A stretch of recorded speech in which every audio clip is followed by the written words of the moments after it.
Assalamu alaikum, fam. Hope you're doing fantastic. We are continuing our reading of Thomas Hobbes' Leviathan. Why is this good to read? Because you will not only learn a different style of rhetoric, but you'll also be prompted to critically think and reflect upon the past, now, and all the lessons that he has for us in his works. He has mentioned honor, how you would present yourself to a sovereign, how the sovereign should treat the people. I mean, there were so many cool, nerdy things that he laid out for us. This is now chapter 12 concerning religion. So, probably going to be spicy, so let's dig into it. And first, it is peculiar to the nature of man to be inquisitive into the causes of the events they see. Peculiar to the nature, he says. Some more, some less, but all men so much, as to be curious in the search of the causes of their own good and evil fortune, most definitely. So what he's getting at is pretty much every human wants to seek the causes and events that make something happen in their life, for good or for evil. Secondly, upon the sight of anything that hath a beginning, to think also it had a cause. Yes, so if something has a beginning, must have a cause. That's what he's getting at. Which determined the same to begin. So that first cause determined it. So beginning, you have a first cause, and that led it to get to where the beginning would start. Then when it did, rather than sooner or later. Thirdly, whereas there is no other felicity of beasts. What is this? Felicity of beasts, the happiness of beasts. Let's see what he means. Is he calling us beasts? But the enjoying of their quotidian food, ease, and lust. So, look, that's kind of nihilistic. So, eating, resting, and sexual perversion. So, I mean, okay, I'm being kind of mean with the word lust, but lust implies this sort of animalistic going. So no wonder why he said felicity of beast. So the felicity of a beast, what makes that beast happy? Lust, reclining, and stuffing their face. As having little or no foresight of the time to come. Now this is a very cool point. No foresight. They ain't looking ahead, right? Everything is the now. No planning for the future, storage. You know, hey, we're in times of plenty. We could get into times of non-plenty. So, before it's like, hey, you don't count the harvest before you harvested it. You don't count the chicken eggs before you've gathered the eggs. Interestingly today is that you have people who think it's, like, especially liberals, they mock conservatives who prep, who have storage food supplies, who are sponsored by emergency food suppliers, right? And they call you a doomsdayer if you say, hey, there might be a day where the grocery store shelves are not as packed. And now, with the truckers having more and more protests about not wanting to be forced to get the Fauci ouchie jabber jab, the store shelves are becoming less because the states are imposing medical papers, and the truckers who have rights and haven't been replaced by automated cars yet are saying, no, this is ridiculous. You know, I live in America. You don't have the right to do this to me. And also inflation is making the, stores have less, but also Biden crushing the economy, which created a ripple effect of supply chain crises. So, this is something that people mistakenly have, certain people, they mistakenly thought, this will be repaired quickly. They'll have a foresight, looking ahead. What is the trend? It could suddenly stop, no doubt. But food security is looking ahead, right? Looking at the projections. Now, economists on Wall Street, they screw up all the time with their projections, right? So that's a different type of foresight, right? But if someone could say, hey, this is occurring in the energy sector, we might need this, we might need that. Another example of foresight is the climate alarmists. So some people get worried. We're all gonna end in 12 years. Everything's gonna be underwater. They're like saying they're looking ahead for future generations. But they could calm down and say, let's just pick up some garbage at our local ocean, at a community grassroots level, and that's a good step of foresight, right? Instead of doomsday, everything's going to be underwater type of stuff. But a wise person who isn't of the felicity of beasts has foresight. An animal looks to the immediate needs. You get what he's getting at here? Immediate satisfaction. So that's one of the points he's getting at. For want of observation and memory of the order, so short attention spans.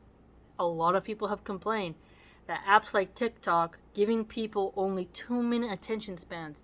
And the jump cuts, like Philip DeFranco, I like him, but I actually started getting more and more headaches from his videos because it jump, because it refreshes your attention span and tricks your brain into keep watching, while also causing, migraines and headaches. Now, what's different style also, though, is jump cuts in terms of Vine creations, where it's like, where certain memes are done. Sometimes that can get past the headache. Also, fast twitching in the video games, causing your brain to constantly shift. And then that creates a different type of attention span in people. If you look at, for example, for memory, old Western movies, I like to watch them. They're black and white. It's very long scenes where you're like, wow. Like, they don't need all the music and all this weird stuff to keep you interested. It's the dialogue, the acting, the simplicity of it actually draws you more in now and makes you feel more at peace, right? When today it's kind of a little bit more unnerving, flashy, short clip, new angle. And this kind of keeps your brain to be trained to be like, I have ADHD. Yet I'm able to monitor it without any medications. So it is possible to retrain your brain to get over your ADHD, ADD tendencies without Adderall and stuff like that. So here, he's highlighting how you're more beastly if you have low memory, right? You're more beastly. And it's interesting how he's mentioned no foresight, because if you have memory, you also have foresight. Like, hey, this happened to me. I need to not make this happen again in the future. So when you have a population that is more about eating out, they like being kind of lazy, they want to just collect a paycheck, and they're very obsessed with sex, the porn industry. They're very obsessed with fulfilling horny needs through Tinder apps, and they promote people who promote those values. Well, now you have a beastly, degraded, population, and it's going to have problems for you. So this is very, very astute. Very astute. So I think he's probably going to get in how religion is a solver of that. Let's see. Consequence and dependence of things they see. Man observeth how one event hath been produced by another. True, right? And remembereth in them antecedents and consequence. Antecedents, what came before. Consequence, what came after. Again, another reason why you want to buy books where the English language is still preserved in the classical form. More and more now, people are speaking like toddlers. It's like they write just like 3 letters for a whole sentence. And it's like, you're gonna, come on, like, talk, communicate, not just use emojis, a little bit variation. But the dumbing down of people in just their linguistic skills, it kind of reflects what their mind is capable of thinking of. Words have a huge impact about how you express yourself and how you're understood, right? So here, remembering what came before and what came after is stemmed to observation, which is stemmed to memory, and which helps foresight. Because you compute all that data through your mind in order to really reflect upon what is needed, breaking out of the food, lust paradigm of the beasts. Because remember, Religion wants you to be more than a beast, right? They want you to be more than that. While other occultists and other hedonist atheists, they don't really have that same agenda. You know, they may have a polished view like Sam Harris, but when you start to talk to them, they're still a bit pervy and probably wouldn't be safe around a certain robots. But that's another video for another time. And when he cannot assure himself of the true causes of things, for the causes of good and evil, fortune, for the most part are invisible. So here he has a good point for us.